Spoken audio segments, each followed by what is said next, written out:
Ladies and gentlemen, we did it. Operation Swift Disassembly was a success, and the Automaton scourge was wiped clean from the galactic map. Or so we thought. Obviously, this victory had a lot of implications for the game and what it's capable of from a story perspective. It also left the community bubbling away with potential theories about what was coming next. And boy oh boy did we find out. A mere 24-ish hours later, we were smacked across the face with a giant automaton invasion that stole CyberStan from Super Earth Control. And in response, all Helldivers redirected to the newly formed bot front. Stepping back though, I also found the outcomes, if you will, of the last automaton operation very interesting in the context of today's gaming world, you know? Which is also something I want to discuss in today's video as well. So, g'day there once again viewers, your mate Kamikaze78 here, and today, let's have a chat about what might be next for Helldivers 2, what's happening right now, and how the hell this game gets away with doing something that other games would simply get castrated for.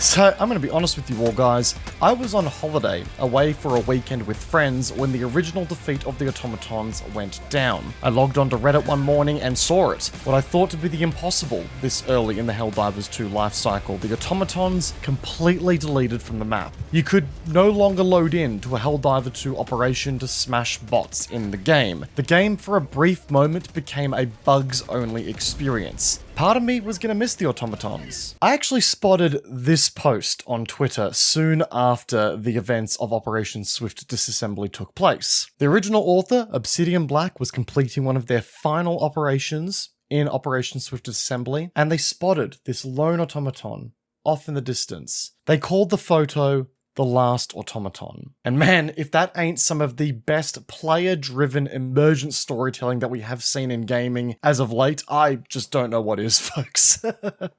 But, you know, despite this moment of victory, and I get that I was away when this happened, but despite all this, it felt a little too easy to me, you know? The Automatons were the most feared opponent within the Helldivers ranks not even a month ago. You know, divers were avoiding this front with a wide berth, you know, rocking in the fetal position, filled to the brim with PTSD as the trees spoke binary upon landing on Malevelon Creek. Maybe it was the liberation of the creek that gave us the spark of inspiration that we needed to get in there and spill oil, or maybe it was the threat of new automaton types like gunships and strider factories pushing us, scaring us into action to wipe the Automatons from the map. Either way, it worked. And not to take away from the achievements of my fellow Helldivers, but I can't help but wonder if this was a too easy a victory, if you will. Almost like it was a part of the grand plan or Joel's way of lulling us into a false sense of security. And boy, was it. An automaton force that merely dwarves the size of the original force smashed its way into Super Earth space last night, pushing us into LibCon 1 and requiring an all-hands-on-deck response to the newly emboldened threat. I was actually live on Twitch when this happened, and it was just such an oh shit moment to see this happen live. Honestly, another testament to the storytelling that Arrowhead Game Studios are capable of when it comes to Helldivers 2. Which is a timely reminder to you all that if you've not done so yet, come check us out over on the Twitch channel. First link in the description down below. It'd be lovely to have you there as part of that community where we hang out, talk a bunch of smack with each other, and just get up to absolute sheer levels of degeneracy. I promise you, it's a lovely place to be, and it'd be great to have you there. But no, cheeky self-plugs aside, I really did have a sneaking suspicion that Joel was cooking something over at Arrowhead Studios the moment that we drew victory in Operation Swift Disassembly. You know, like Joel was gonna paddle us into submission, hit us with the flying sandal that your mum used to hit you with when you talked back. And boy,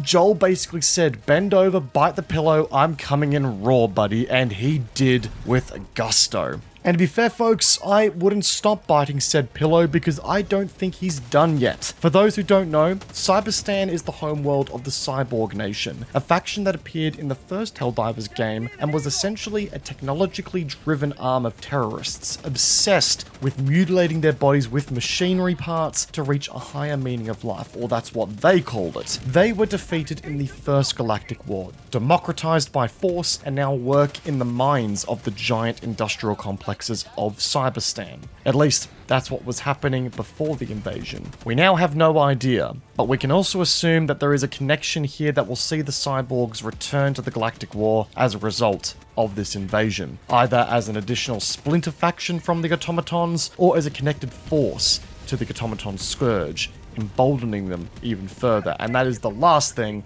that we need to see right now. Only time will give us the answer as we push our way to CyberStan, but man, do I feel like we're going to have our work cut out for us here. There's also a brand new mission type available on this new automaton front called Evacuate High Value Assets, which is a new defense-orientated mission that will see you fortifying choke points for mission success, and quite frankly, the one time I've played on it so far, it was a ball of fun, and it was something completely different from what we've experienced in the game thus far. It almost felt like the bot equivalent of the spreading Termicide missions for the Terminid, and it's a nice change of pace that brings aboard some unique gameplay elements like big blast doors for you to fortify. Once again, Arrowhead Studios are proving to the player base that they are very capable of keeping the game fresh with unique gameplay content on a regular basis alongside their evolving story, which is a huge, huge win for this game.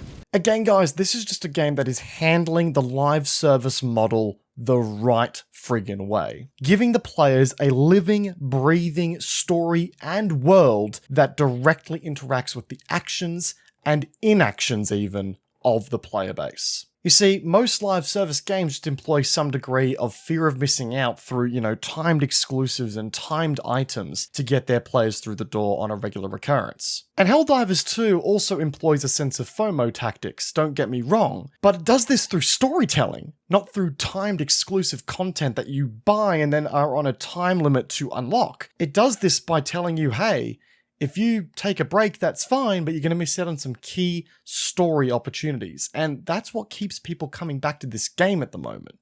Honestly, with the storytelling that we've seen from Arrowhead so far, anything is possible, and it makes me incredibly excited for the future. There's already been leaks, hints, and even lore found in the game so far that points to the arrival of the Illuminate faction as well, which is obviously going to shake things up completely on top of everything else that is going on already. And with the new Premium War Bond that is coming in the middle of the week, we are getting these new toys for a reason. Prepare yourselves to hold fast and defend Super Earth. We are going to need it, and these new toys are coming at the right time. But yeah, with all that said and done, gang, if you'll entertain me for a moment, there is one tangent that I did want to go on at the end of this video here, because I've been doing a lot of thinking about the events that have transpired in Helldivers 2 over the past weekend, if you will. And when you get down to the brass tacks of everything that's happened, mechanically from a gameplay value offering, Helldivers 2, for a very, very brief moment there, actually vaulted an element of its game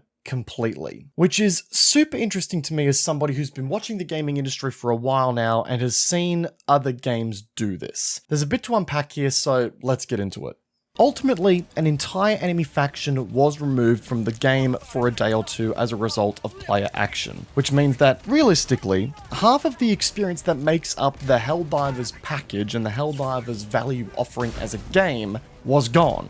You couldn't play half of the game for a bit there, when you consider it at a very high level, and historically, should this have happened with any other game out there on the market, that game would have been castrated, to varying degrees of course. I remember when Destiny 2 in particular got in hot water for vaulting a bunch of its paid content from its community. I think it was in relation to tech costs and stuff like that, but you get the idea. I think, if memory serves me, that decision was ultimately reversed, but I remember it being a big controversy point for a while there in that community, and rightfully so. An element of the game that many had paid for and expected to keep as a result of their investment was gone permanently. Now, to a similar extent, the same occurred for Helldivers, and the developers demonstrated that it was part of the function of their game. For a short period there, the automaton side of the game just didn't exist, and there was no idea as to how long that side of the game was going to be gone for. It meant that you were materially getting less value for your money when you bought Helldivers 2 for that period. And if you're someone who had a preference to fight the automatons over the Terminids, if this is you by the way who hurt you, well again, too bad now, you couldn't do that.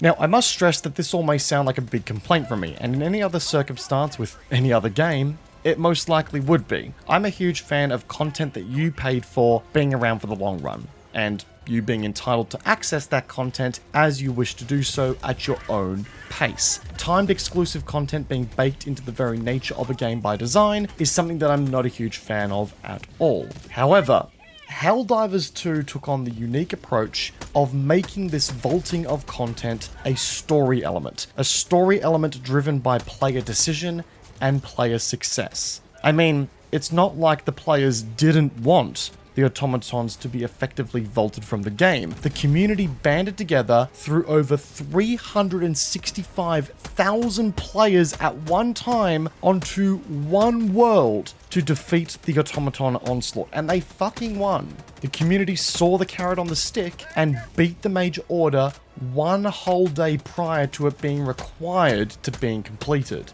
The developers only just gave us new enemy types on the automaton front to face, only for us to respond with an absolutely fucking not in kind. And that to me speaks volumes to the degree of confidence that Arrowhead Game Studios has in its gameplay and storytelling offering. There is clearly a long-standing plan here to unite the community in a way that I don't think a game has done in such a very long time, offer them a reward that ultimately means that their game becomes less valuable for a short period of time, only to bring that content back in a meaningful way that also doesn't take away from the success that the player base did endure moments ago. It is such a clever way of rewarding the player base for a community level success, but also, you know, effectively vaulting content and removing value from your game for a short period.